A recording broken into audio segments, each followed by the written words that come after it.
This episode was co-produced by Startup Days, a yearly matchmaking event in Switzerland for startups, investors, corporates, and other key players.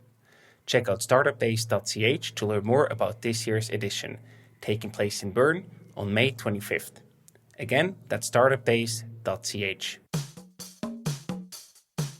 For a lot of people, it's not natural to sell and also sell the product, especially if it's not there where it should be yet. I think most people don't want to do it, but I would just start, go out and talk. Worst thing that can happen is a no.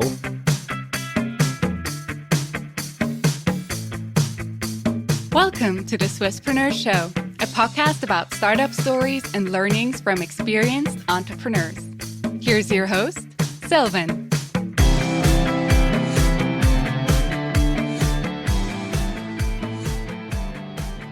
Christoph, a very well welcome to the Swisspreneur Show. It's a pleasure to have you here today. Pleasure to be here. Thank you. You are the co-founder and CEO at SmartBreed, a decentralized upcycling technology to fully exploit the potential of insects.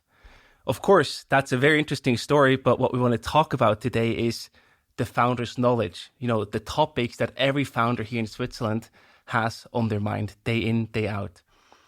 Before we do that, a quick introduction about yourself. You've actually left a career in consulting to go breed some bugs. That's quite a career shift. What happened? Yeah, that's true. So in consulting, what we did, we helped technology and industrial companies to go to the market, to bring their innovation to the market and exploit the value of the products. Mm-hmm. And what happened was that together with my brother, we realized that the insects have great potential in upcycling waste streams, and we looked into that deeper and deeper, and suddenly we started a small company out of it. And where does that entrepreneurial drive come from? Did you have any role models in your family that inspired you to start your own company, or anyone else that sort of shaped that career path for you? I think it was curiosity. So we had a lot of ideas before. However, we just stopped at a certain point. And with this topic, we just went further and further and further until it became too big to have next to it also a job in consulting. And that's when we decided to quit jobs. And of course, now we're really curious. How do bugs play a role in a transition to a green circular economy? So we do have a lot of food waste. Food waste is a big problem in our society. And what we currently do is we put it all into biogas. And especially if it's protein-rich, biogas is, in some extent, sometimes not the best option. Mm-hmm. So it's inefficient. And insects have the great ability to upcycle protein. So this idea is not new. It comes from nature. So if in nature an animal dies, it's insects who get the protein out of it, and insects are afterwards again the food for other insects or other animals. Mm-hmm. So our idea really is to upcycle food waste via insects. We think this is an alternative to biogas plants. That's an amazing perspective. I never saw that in the world out there. This is amazing. Really, really cool. So we're not the first company who does that, but what we do is, when we looked at it, already a few years ago, we saw that there's a lot of companies coming and producing insects. Mm-hmm. But we saw is that most of them really dig in and try to produce the insects, highly efficient. And what we saw is that we saw an opportunity in really helping them to breed the insects. So what we do is we build plants to help them breed. So we do not breed ourselves, but we build the equipment around it, the facility around it, to enable them to breed on an efficient level. Amazing.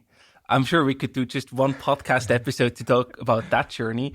But today we want to talk about the operational tasks, the challenges, the problems that we all face of running a company. One of the first problems or challenges that founders often face is, how do I find and choose the right co-founder? At SmartBreed, there are two co-founders. So with your experience, which aspects are important when picking a co-founder and which aspects are not that important?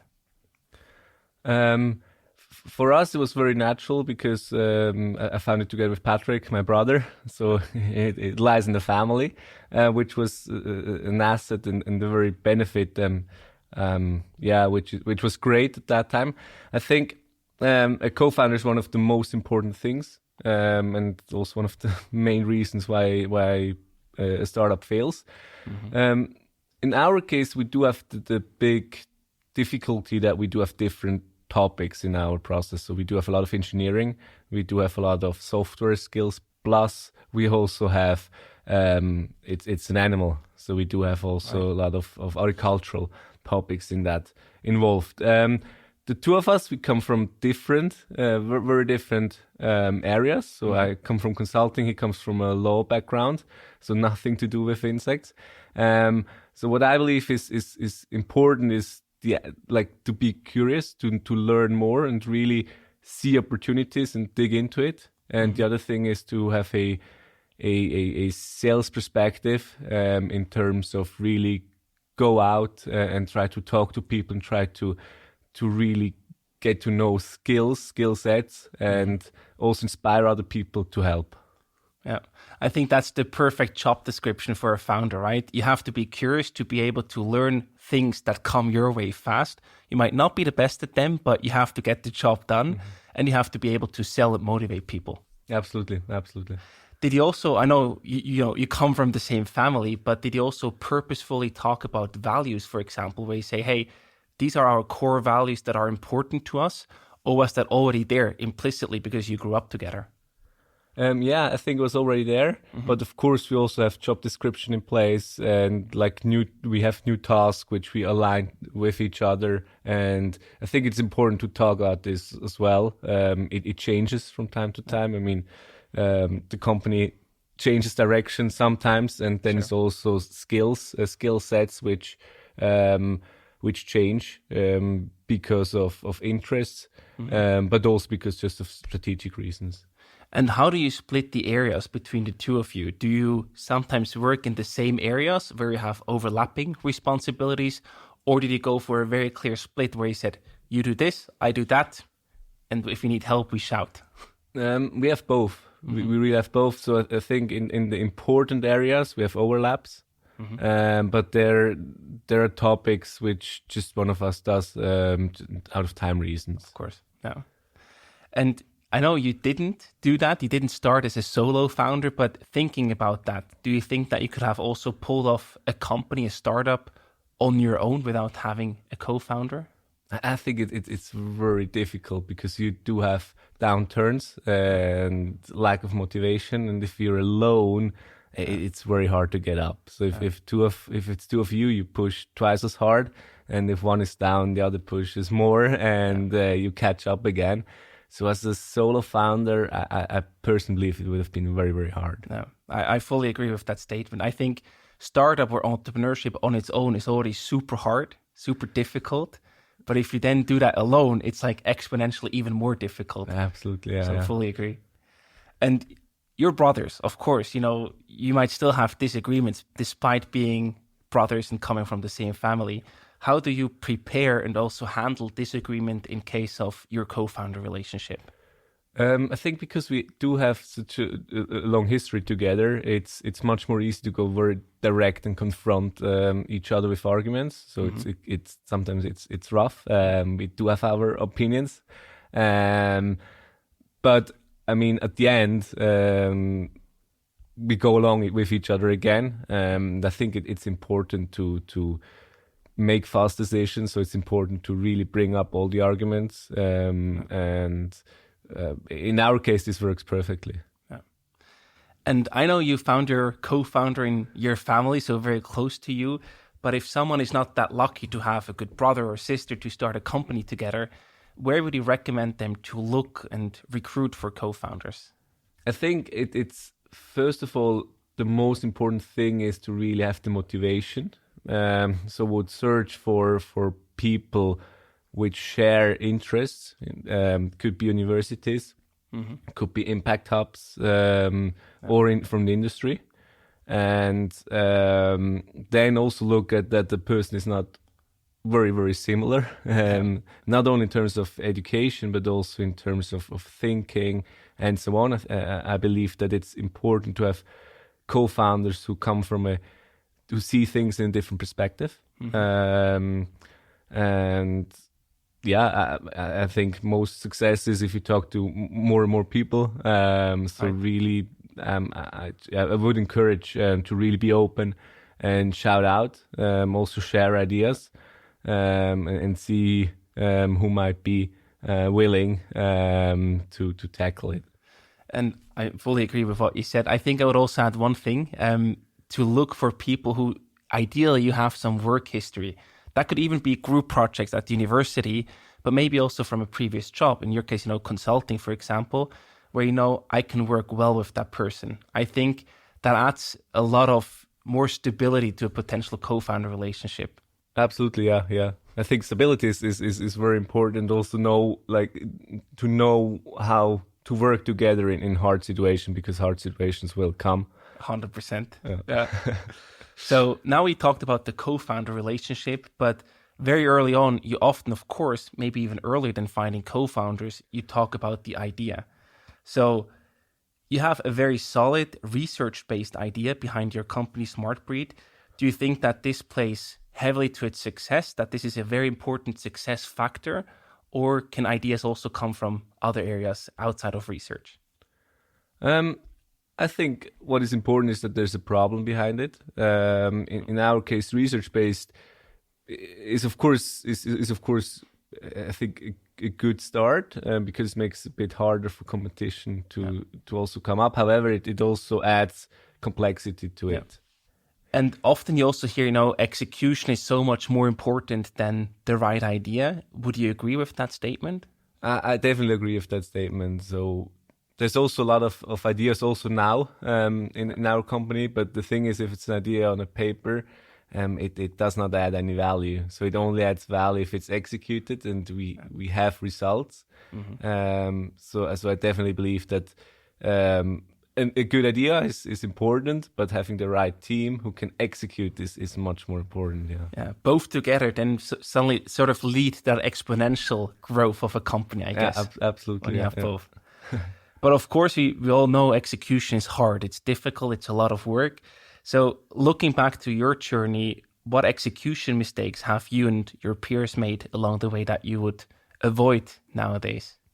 One of the challenges we had is we started a lot with research, and the thing with research is it's great. It makes fun, and you do have success. The thing is, what you get out of it and transform it into a product takes much more time. It's much more complex than we thought originally.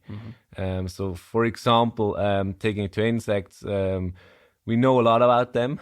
However, there's swarm behavior, which we never thought about. Wow. And there's also seasonality, which takes place. So it's if you go with a lot of research, you add an extra layer of complexity, which you should take into account.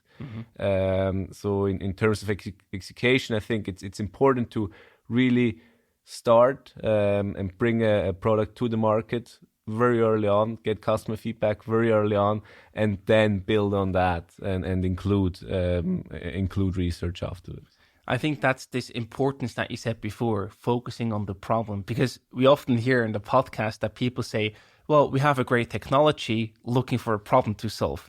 And that's probably the wrong way. You want to start with the problem if possible, and then find existing solutions or new combinations to solve exactly that problem that is already out there, right? Absolutely.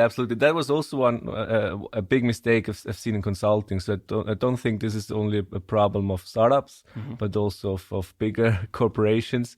So that you have smart people in great jobs, and they perform and increase their products, and then at the end they come up and say, okay, the product is not better, it performs better, who wants to buy it? And then they look at the market, and I think it's very important to very early on include the market. And that's also why with our products, when we have a new a new system, we first the first trial is always a customer side, so the customers handle it, and then we see like it adds much more complexity also for us, but we know at the end that the customer is able to use it and can handle it. Yeah. So that's one important learning for the execution part. Involve customers as early as possible. Another thing that our podcast guests often say is that at one point, every founder needs to have a sales role. Based on your experience, would you also agree with that statement? I fully agree with that. I mean, there's a lot of tasks and things to do, and you can't do all together. So you need to also give away jobs or tasks, and you can only do that via selling, and selling the excitement is one of the, I think, the crucial parts of being a co-founder. And as a co-founder, I think also network is one of the most important parts and things.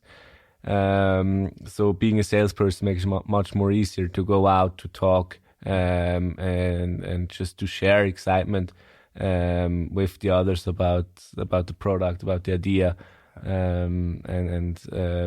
include them into the mission, into the vision and mission. And very often as a co-founder or CEO, you also have a huge advantage, right? Because when you do sales, people feel like, oh, I'm talking to the boss or I'm talking to the founder. And I don't know why, but your voice sort of has a higher weight.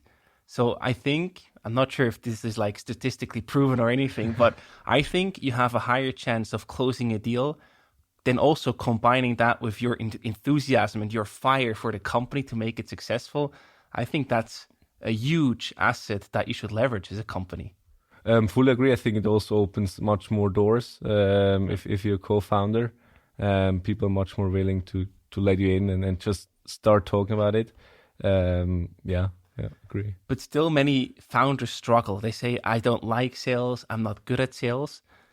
Your practical experience, how does one get better at sales? I think this is very difficult. I mean, for a lot of people, it's not natural to sell and also sell the product, especially if it's not there where it should be yet. And I think it's most people need to really just try to do it. I mean, at the beginning, it's tough and it's hard, and I think most people don't want to do it. But I would just start, go out and talk. The worst thing that can happen is a no, and then I would just try even harder. Yeah. I think it's all about discipline. Fully. And just to push yourself a bit out of that comfort zone, you know, you then learn, you talk to customers. And if you're curious, you then learn to understand, why did they say no? What did I sort of not get about the problem at hand to solve? And that way you can iterate and get better. But you have to do that. You have to put in the work to get better at sales. Absolutely, yeah. And, you know, another thing is, of course, also fundraising. So you can sell more of your product to have more money in the company. But sometimes, depending on the startup that you're doing, you also want to get investors on board. And to raise funds as a startup, you can have different sources. You can go for grants, you can go for equity, you can go for a convertible loan. What is, from your experience, the best way to raise funds for your startup, maybe also depending on the stage? I think at the first stage, it's very important to have your own money in it. Also just for yourself. I mean, it's more motivating. Skin in the game. Exactly. So I mean, I believe that as a co-founder, you really need to believe in the company, and that helps to show it. Then I'd say the first steps is grants. I think we do have in Switzerland we have the great opportunity to have grants, especially in the beginning. So you can start with small grants and start with understanding the market, understanding the target customer, and building up first sales. As soon as that is done, I will go for smart money. So having business angels who also support you in the business and help you increase the company. And then even at the later stage, maybe for a professional VC or whatsoever. Exactly. And that on at the later stage. Yeah. I think what you described is just the perfect way to actually go about financing in Switzerland. I think that's a perfect overview. Amazing. I have one follow-up question on that. You said you also put your own money in the company. You know, probably when you start, you do a limited company and then you have to put in the 20,000 to start it. How much money should you personally invest in your company? Should you go all in and say, hey, I believe that this will be the company that I want to build and really bring to the moon, so to speak? Or is that too stressful? Because it can also lead to very unhappy situations, I imagine. No, I would never go with all in. I think in Switzerland it's great to really you don't need to go all in. I think you need to go. It really depends personally, but I would go in that it hurts if it fails, but not that it hurts too much. Yeah. Because you also invest your time, right? And energy. So that's also an investment, so to speak, that you make besides the money. Absolutely. And I think the time investment of a founder is sometimes neglected. So I think sometimes you just tend to just not include your time that much. And that's why I think it's important to also have your money involved in it. So you really want to go further and really want to push it. Exactly. And with scaling a business, usually also comes hiring, right? You want to grow the team, you want to hire some specialists to grow into more specific areas. When do you actually realize that it's the right time to bring on new team members and make the first hires? I think it really comes naturally. So in our case, we started quite early. When we talked about it at universities, we had the first people who got interested, and then when we realized that we have capacity to hire someone, we started. I think now it's a difficult time. It's very hard to find people, but I believe it really comes naturally. So I think as a company really find.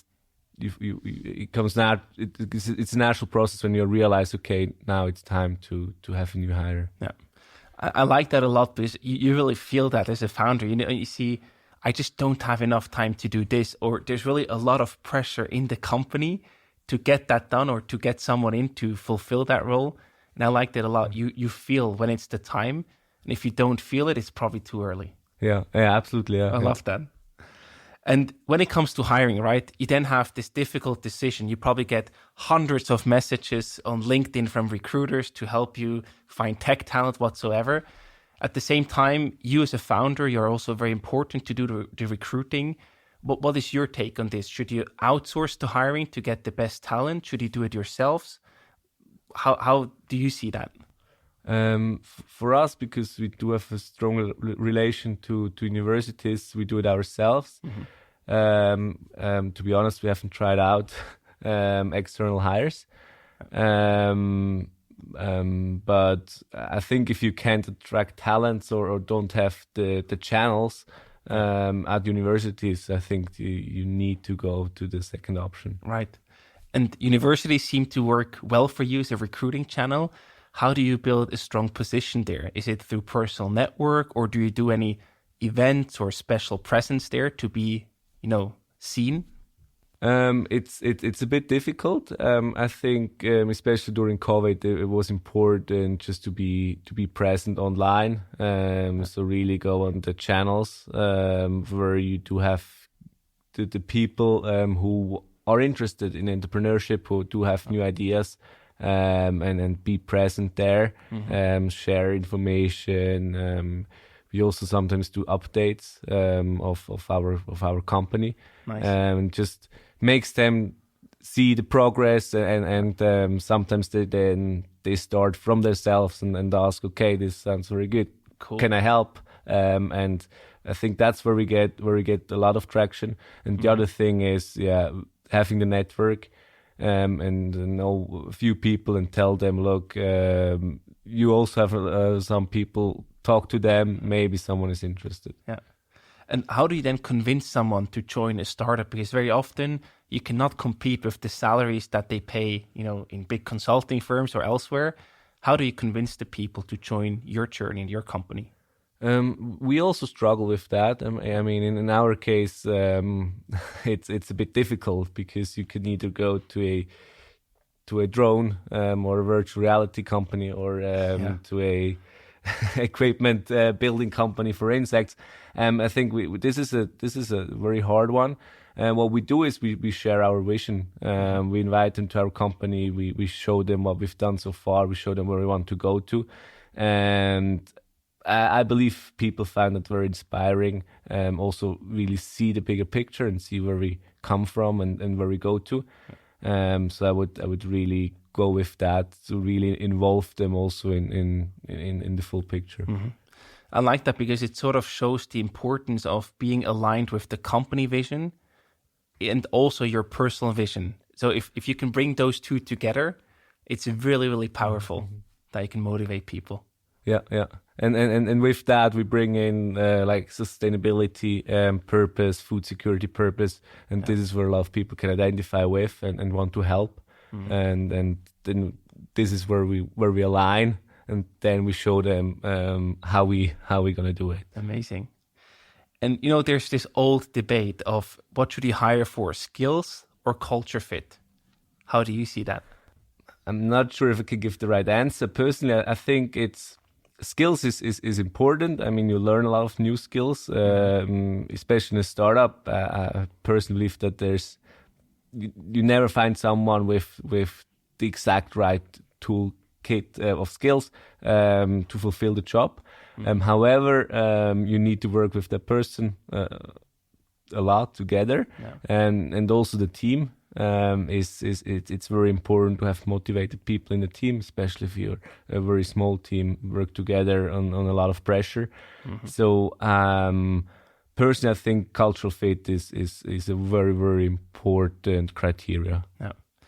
And I know this is a very difficult question, but when you're in the recruiting process, you just don't know. You have a gut feeling, maybe you have an assumption, but how do you test for skills, but also for culture fit in the recruiting process? Because you don't work together yet, but you have to make a judgment, right? How do you test that and try to minimize the risk of making the wrong call? This is a very good question. I personally struggle with that because it's 1 hour talk and get together. But what we do is we have all the teammates and talk to them. Cool. So it's really it's sometimes it's just very small, short introduction, and then I also get the feeling of the others, and they are in most cases a bit better in some terms in judging and understanding is that a good fit for the team, or might there be some interference which I could not see or feel. So for us it's really a group decision to see if that person fits well in the team or not. I liked it a lot. I think that's a very smart way of doing it because your existing team is the culture, and they then vet for the new person whether they would fit in or not. Amazing. And we all know it, one day you might see, hey, I made a hire, but it's not working out. I'm not sure, what should I do? How do you go about these very difficult situations where you're wondering, did I make the wrong hire? Should I fire that person? How do you handle this very difficult situation? I think this is very hard, especially if, in a startup you have a lot of work to do, and if you fire someone, it's even harder for the rest of the team. But looking back, I think best decision is really to go for the cut, because otherwise everyone suffers in the team, and nobody is really happy. And it's also, I think, for the person who you believe is the wrong fit, it's unfair because you keep that person in the company and the person does not feel good about it. Motivation decreases, the motivation of the team decreases, so it's not good for everyone. So I think it's a hard one, but I think a clear cut is the best decision there. I think you're very much on point here. As soon as you have this gut feeling, this suspicion that hey, this will not work out, it's better to go separate ways. It's nothing personal, But, Absolutely, it's just the best for both sides in the end. Yeah. It's. I think it's sometimes it's easy to talk about these questions from the outside. If you experience it, especially if there's a lot of pressure and you need a lot of work to do, it's a very tough one. That's brutal. But I think you just need to go through it. Yeah. And I think after talking about these important topics of running a startup, we also know that startups take time. It's a lot of effort, a lot of energy that you put in. And one very important topic that luckily gets a bit more attention nowadays is the whole mental health part.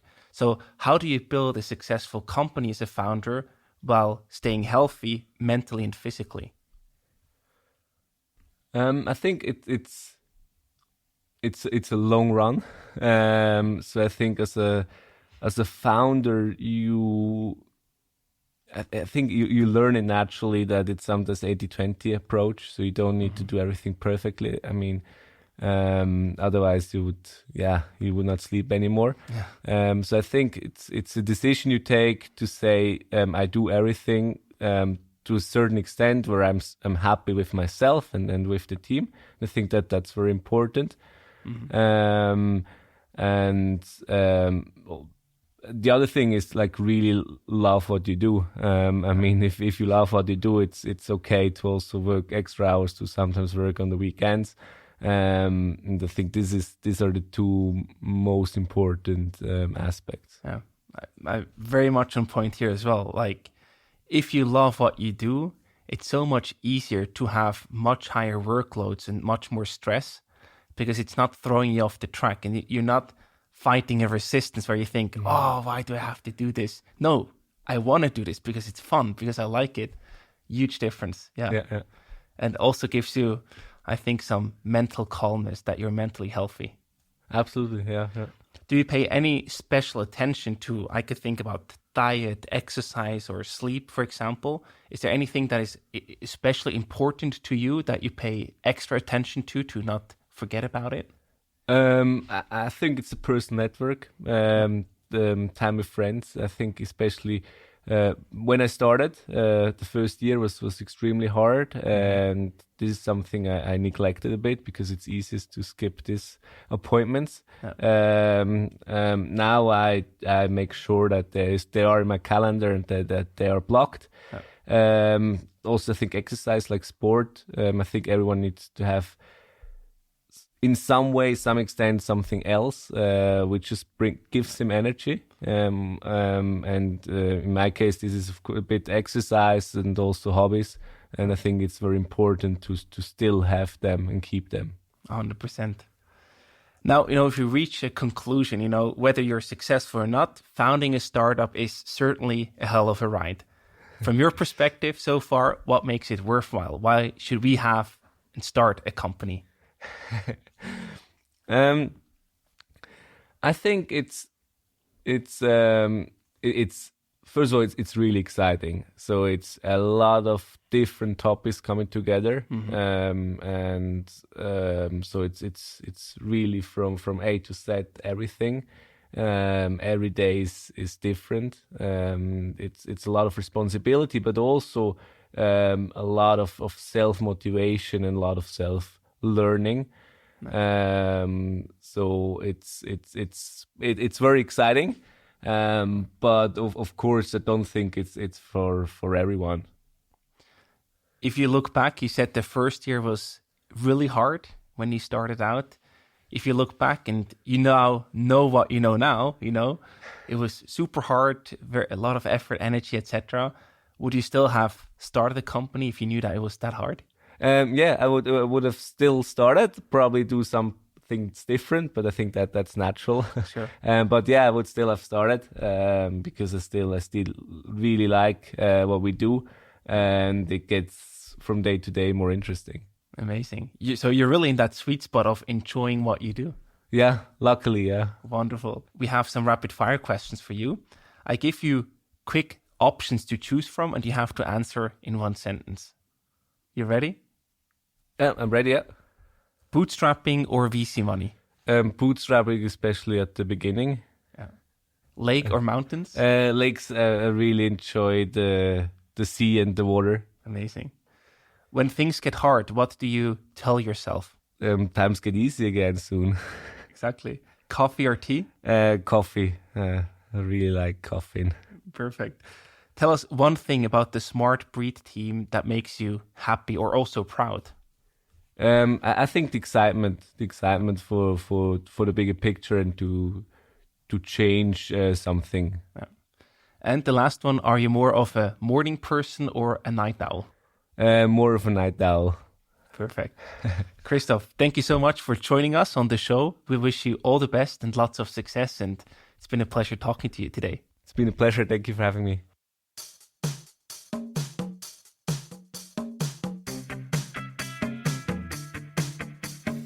We hope you enjoyed today's episode.